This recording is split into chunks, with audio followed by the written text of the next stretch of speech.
Okay, we back and we are live. Thanks y'all for joining this week. I am Melanie Nnogo. And like I always start off these videos, I just like to do a little intro about me. I've been a techie since I came out the womb, from customizing my Black Planet page to launching enterprise software for a Fortune 5 company. I've done it all in the tech space, and now I'm building for myself and helping others along the way. So, welcome to the 5 Credit Startup, where I'm building companies in public using tools like ChatGPT, Lovable, and a bunch of others, but with a product manager's mindset. So, let's get into it. I just keep seeing people say things like AI is replacing developers, or AI is replacing product managers, or AI is replacing founders. And honestly, that's not quite true. I think it's the wrong conversation to be having because after building multiple product with AI tools, what I've learned is something very, very different. AI can do a lot of things and it can do a lot of things well. It collapses time in a lot of ways, but it still can't really decide what matters. It can give you really great guidance on what might matter, but you still have to do the legwork that is being a product manager, that is your market research, that is being a founder. And that's where founders and product managers come in. So, one of the biggest misunderstandings about AI is that a lot of people think AI removes the need for expertise. I have an MBA, and I know that it is my background and my knowledge and my lived experiences that make doing what I do with AI much faster, but still quality. If you don't necessarily have the knowledge or the expertise behind it, that's where you start to fall into trouble. What I've actually found is that AI amplifies my expertise. If you have experience, AI makes you faster. If you understand customers, AI makes you faster. If you know how to prioritize, AI just makes you faster. The expertise still matters, the leverage of it changes. So instead of spending your time as a product manager um, writing down your product backlog, you can use AI to help you spit that out more quickly. But you still need to have a very clear understanding of what goes into that product backlog and what and how you're prioritizing those features to be built and how you describe it to your developers, right? So the knowledge and the understanding and the background is still required. However, how you execute that just becomes a lot faster these days. If you think about it, before AI, um, what used to take a product to launch, you needed someone to define requirements, often the product manager and or business analyst that you worked with. You need someone to design the screens, usually a UX designer, UX UI designer. You needed someone to write the code, multiple someones if you're depending on how complicated, right? Front end developer, back end developer, or a full stack developer that claims they can do both. Not always true. A data scientist if you're working with a lot of data, right? You needed multiple people to touch the code base. You needed someone to test everything, so you needed DevOps in some way, shape, or form. You need to be able to write the content that goes on the platform, every little button, every little action, every little user interaction required someone to be able to come up with what that language is and make sure that it's in line with the ethos and the brand of the platform. And you need someone to manage the project. So usually a scrum master. If you don't have a product manager that is duped in playing both product manager and scrum master role. And then for many founders, that meant waiting months or years before they can even test an idea. Can you imagine the amount of time I, I don't have to imagine. I did it. I lived it. The amount of time you waste. I hate to say waste because I definitely learned a lot going that route. Um, but just to test an idea, just to get it to market, just to see if it's possible. And then don't even get me started. This is a little bit of a tangent. Don't get me started on the lonely little founder that does not have the funding as some of these other companies that are backed, that basically look over your shoulder and say, oh, what you doing? Oh, okay, that's cool. Let me go ahead and do it over here with my millions of dollars of VC backing and beat you to the market. I can't tell you the number of times that's happened, but that's a different story for a different day. So if you're interested in hearing it, let me know in the comments. But yeah, so mind you, this is not a call for AI is the best thing in the world and it must take over and you must use it. That's not really what this is. I've said this before. My whole thing is AI is here for the right now. And if we're thinking about skipping steps, building wealth, catching up, closing the technology gap, closing the wealth gap, I'm all for leveraging what's available at your fingertips while it's available. Now, the government could come tomorrow and put, really strict sanctions and restrictions on the use of AI, and I will be 100% on board because I'm all about using technology ethically. But while it is the wild, wild west, this is where people make their money, okay? This is where people make their coins. And I just want more of us to be knowledgeable and invested in what is going on and how you can leverage it to improve your life while it is available. That's all I'm saying. So today, right, after AI, what's changed a lot is I can sit down with ChatGPT, I can work through a concept, go back and forth. Me and Chat, we have a real straightforward kind of conversation. She'll let me know what makes sense, what doesn't make sense, maybe go in a different direction, almost like a co-founder. She's been pretty cool that way. I can create a blueprint, so a good solid foundation of what I want to do. I can generate my requirements. I can build a prompt that I will then copy paste and put into Lovable, and then let Lovable create the prototype. Now, what's cool about this is that Lovable doesn't take time, right? The last client project that I showed you guys last week took me all of a day, a few hours, honestly, to get it up and running. As long as you have the credits available, that's your primary restriction, how many credits you have available. And like I said, I started off on the free plan, 5 credits a day, 6 days available a month, so 30 credits a month. That can still get you pretty far. So yeah, I was able to get that up and running in no time. Use that to create a prototype, and then you can use that to start testing and getting market feedback faster, which is the whole point of all of this. Rarely do you have an idea that takes off immediately. What's that guy? Dual camera, dual coder. There's one app that's been popping off. If y'all remember the name, put it in the comments below. But it's you can record horizontal and vertical at the same time. Pretty dope. That took off like gangbangers because it so clearly met a need, but also he also knew his market, right? He also already had a platform, already had like a way to welcome this app into the world. And so it needed those two things. It needed the right market to enter into, and it needed the right idea. Boom, chef's kiss, took off like gangbangers. That's not the norm. Okay, that doesn't happen for everybody. And so being able to build something quick, cheap, fast, quick and fast are the same thing, but with fewer resources, that gives you the ability to test and say, okay, is this working? Is this something that people are interested in? And if not, the important part is, if not, what have you lost? You've lost maybe a couple days, you've lost maybe a couple dollars, and you can mourn that loss a lot easier than if you had spent 3 years and almost $50,000, $60,000 trying to build a platform and take it to market just for the market to tell you that this is not something that we want. I'm gonna wait for this plane to fly by. Okay, so start testing. Yeah, that's the incredible shift, if you ask me. But here's the important part. It's not like AI is making the decisions and telling me what to build and saying, hey, Melanie, I noticed that these people are having these issues and why don't you build something that addresses. No, AI isn't doing that.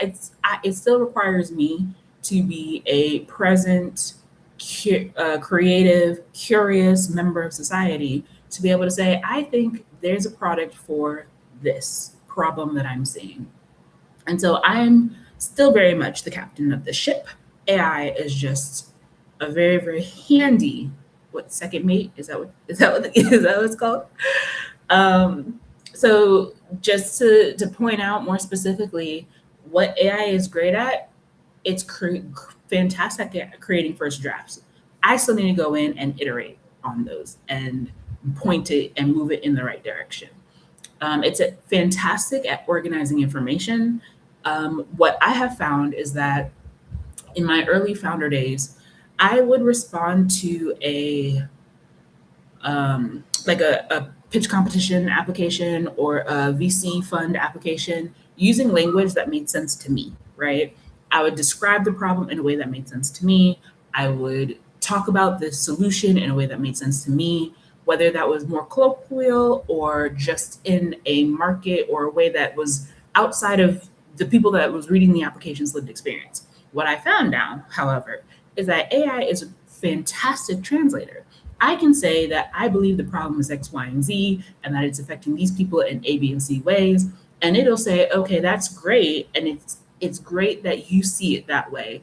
But your audience, the people that are about to read this information, they need to hear it and see it in a completely different way. And so AI has done a really great job of being able to translate what I believe to be information that is easily digestible, but translating in a way that VCs care about, pitch competitions care about, the people that might be funding your ideas or buying into your ideas. It does a fabulous job of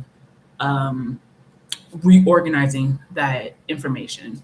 It also is great at accelerating execution. I've talked about this ad nauseum. It's also fantastic for helping founders move through blank page problems.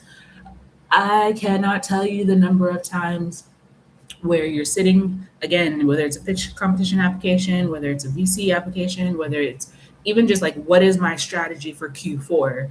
And like staring at a blank page is probably just the hardest thing ever to do, especially in the beginning, right? After some time, you have previous versions that you can look back on and just refine them, et cetera, et cetera.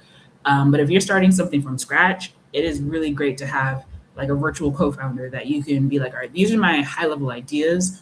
Let's refine that and move past the initial, like, how do I even begin to talk about this thing? So I use it pretty constantly, almost every day. Sue me. But I never assume Chat is right or Claudette. I never assume that they're right. I always verify. I always go back, make sure if I'm leveraging it for writing, I definitely go back and make sure that it's in my voice. I'm not trying to sound like no robot. And, I'll go back and forth with Chat sometimes. I'll be like, this sounds entirely too static. This sounds, entirely too robotic. My voice. Let's refine this a little bit so it sounds a little bit more human-based. And then, yeah, I treat it like a very fast collaborator, like a low-key co-founder that you don't have to worry about equity with, you don't have to worry about takeovers with later, just somebody that you can bounce ideas back and forth with very quickly. But what Chat and the rest of them are not, they're not experts. They will never be experts. They know a lot. They know a lot about a lot, which is wonderful, but they are not experts. And I'm not delusional about that. Some things that AI cannot do or is not very good at yet is first, they don't understand your customers like you do.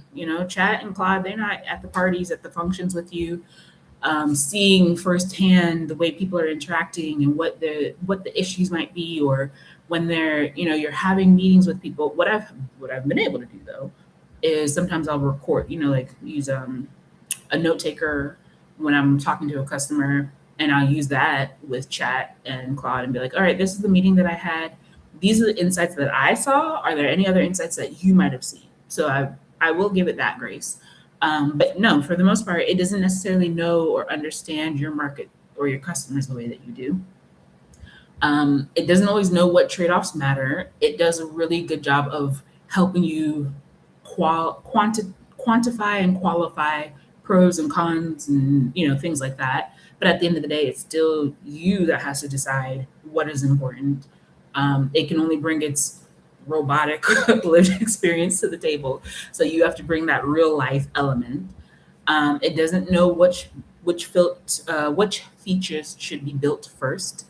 And it truly doesn't, because for my platform Rialto, I tried using it to tell me, okay, I'm stuck between these two features. Which one should I go with first?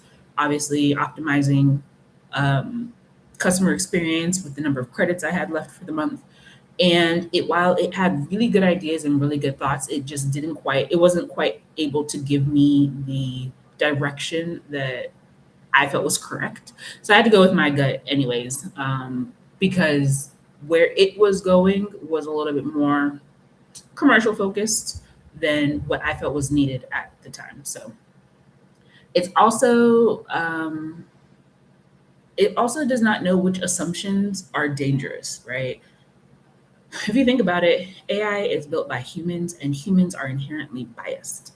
Um, there's a good example of like um, a resume screener. I think there was an app that was a resume screener, and it was doing a poor job of recognizing gaps in women's resumes. Um, for a human HR recruiter, right? Some of those gaps are explained either through caregiving, um, or other common reasons why a woman might have left the workplace for a little bit of time. This AI screener did not do a very good job of it. They ranked those resumes lower, because they could not understand why there would be a gap in employment.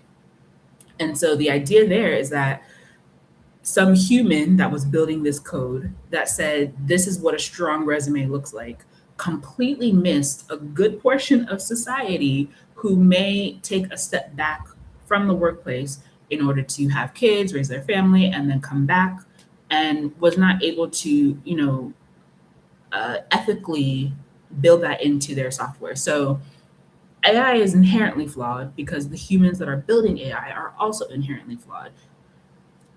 That is one major issue when it comes to AI. And then it doesn't know what you're willing to sacrifice to achieve your goals, right? Not everybody is trying to live on ramen and, build out of their garage, their parents' garage, in order to get their dream off the ground, right? Some people like me now are more okay with taking a step by step, eat the elephant one bite at a time, bootstrapping approach to let's test this out. Let's take the time to really understand what's working and what's not working.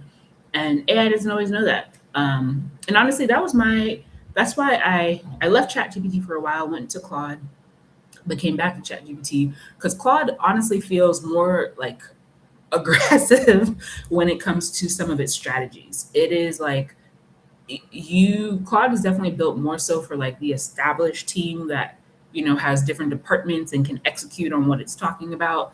For me, that solo building, tinkering around, kind of still getting everything established, it just felt like, who's doing all this? Because it ain't me. And if you're not helping me with the extra steps like chat tends to do, then I don't have time for it. So that's why I went back to chat. Even though we're not really supposed to be supporting Anthropic. I hear you guys, I do. So yeah, all of those decisions still belong to the founders, still belong to the product managers, and are extremely necessary to building and getting things off the ground. So okay, all of this is supposed to be side by side with me building a company out loud.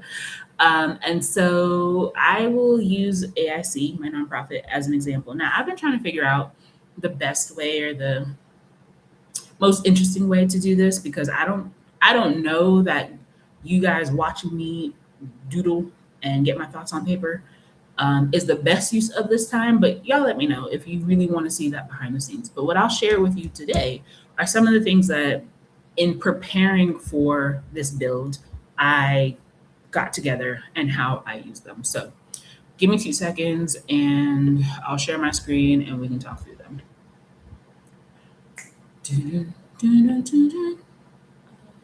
You share. Okay, looks like you can see it.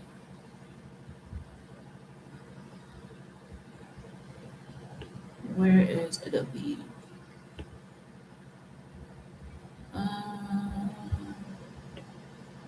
I don't need a report. Oops, thank you. You just shut down everything I already had open. Okay, give me 2 seconds. Let's start with this. And then I'll also see if I can open up this. was. There we go. Okay, so I told y'all I usually start with a doodle of some sort. Now, this is not a product doodle. This is a business operations. How do I see this working kind of doodle? Yeah. None of this is necessarily like super proprietary information, so I'm okay with sharing it with y'all.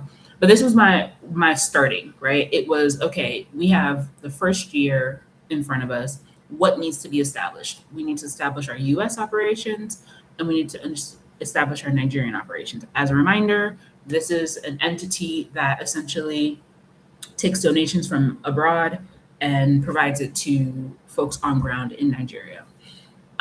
So this was also my way of kind of brainstorming how I'll describe this for our board, and just so they have an idea of all the different operations and where they land.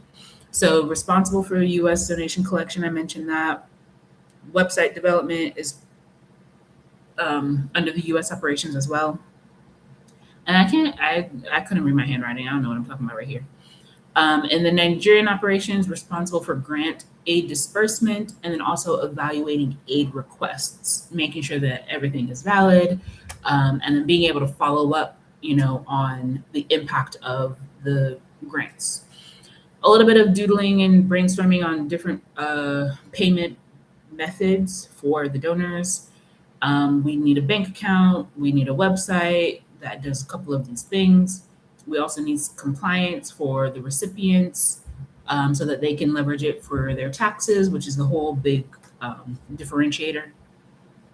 And then just kind of mapped out a little timeline as far as like how I want to get this stuff done. And this is where we are, Q2, coming on the end of Q2, but we're working on the website, so we are on time. The second thing that I also did was create a document for, this is when I was recruiting board members. And so this required me to sit down and really think through, like, what is our mission statement? What are we doing? Why are we doing it? How are we doing it?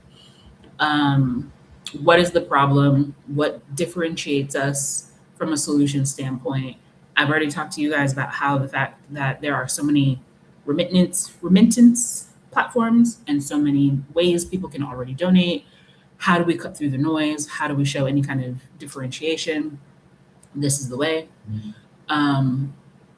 And then our vision, so being able to do more, right? So yes, we might start with individuals that have direct needs for where their money goes, but eventually our hope is that the pool of money just becomes more blended, and we're able to do more things with it. So whether that's potentially building a school, or building a hospital, or partnering with a hospital to improve operations, we have very big plans for where this could go. This is what it means to be a board member, skip that part, but this is impact in action. So where do we focus? What are the benefits for the board members, et cetera, et cetera. So these are the two big things that I had available. And then when I think I've shared with y'all, thinking about how to build this using Lovable, honestly, is a bit intimidating.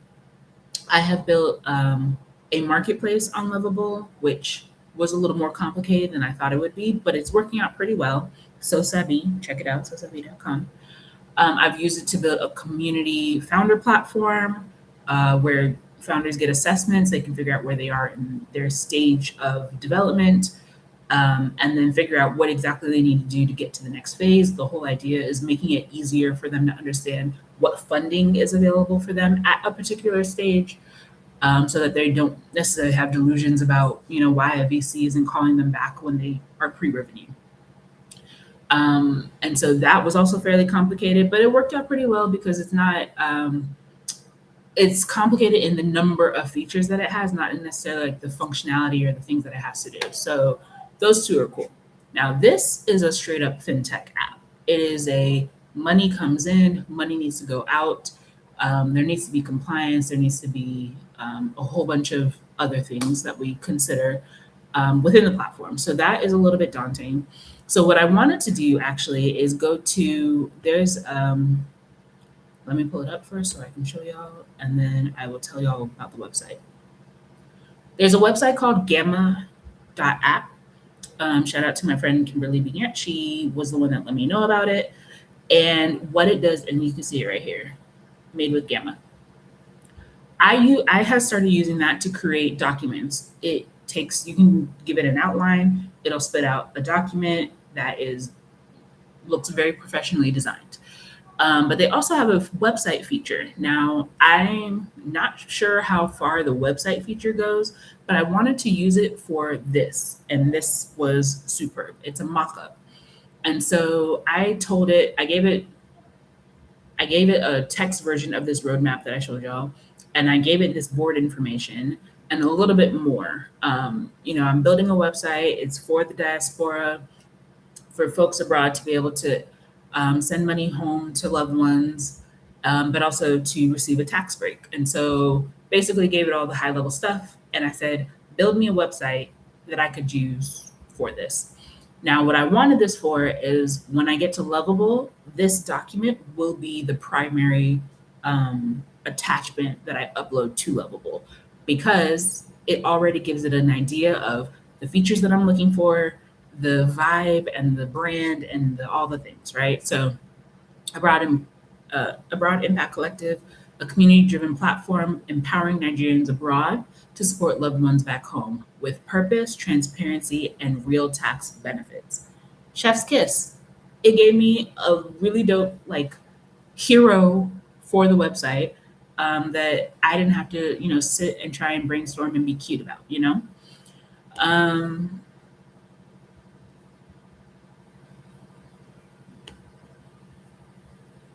Hold on. Wait a minute. Let me put something in it. Okay. Why is it not going?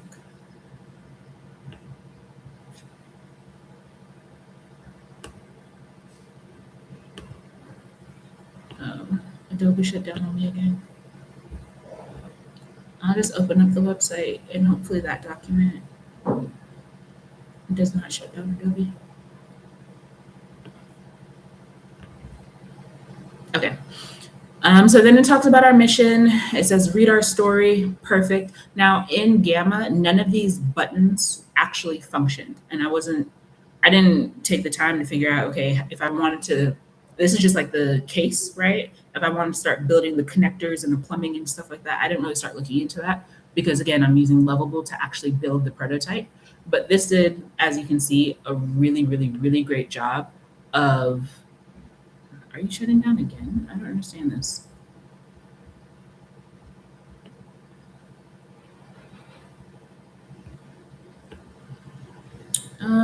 Okay, sorry about this. This is not a usual thing for Adobe. I'm not really sure how else to be able to open this, so I'll just try and walk through it really quickly.